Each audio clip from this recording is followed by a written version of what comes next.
অমলকান্তি আমার বন্ধু। স্কুলে আমরা একসঙ্গে পড়তাম। রোজ দেরি করে ক্লাসে আসতো, পড়া পারত না।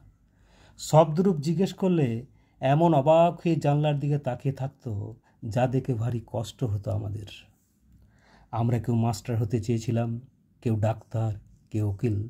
অমলকান্তি সেসব কিছু হতে চায়নি। সে রোদ্দুর হতে চেয়েছিল। ক্ষান্ত বর্ষণ, কাক ডাকা বিকেলের সে লাজুক রোদ্দুর, জামার জামরুলের পাতায় জানে কি অল্প একটু হাসির মতন লেগে থাকে। আমরা কেউ মাস্টার হয়েছি, কেউ ডাক্তার, কেউ উকিল। অমলকান্তি রোদ্দুর হতে পারেনি। সে এখন অন্ধকার একটা ছাপাখানায় কাজ করে। মাঝে মধ্যে আমার সঙ্গে দেখা করতে আসে, চা খায়, এটা ওটা গল্প করে, তারপর বলে, উঠি তাহলে। আমি ওকে দরজা পর্যন্ত এগিয়ে দিয়ে আসি। আমাদের মধ্যে যে এখন মাস্টারি করে, অনায়াসে সে ডাক্তার হতে পারত। যে ডাক্তার হতে চেয়েছিল, উকিল হলেও তার এমন কিছু ক্ষতি হতো না। অথচ সকলেরই ইচ্ছা পূরণ হলো, এক অমলকান্তি ছাড়া। অমলকান্তি রোদ্দুর হতে পারেনি।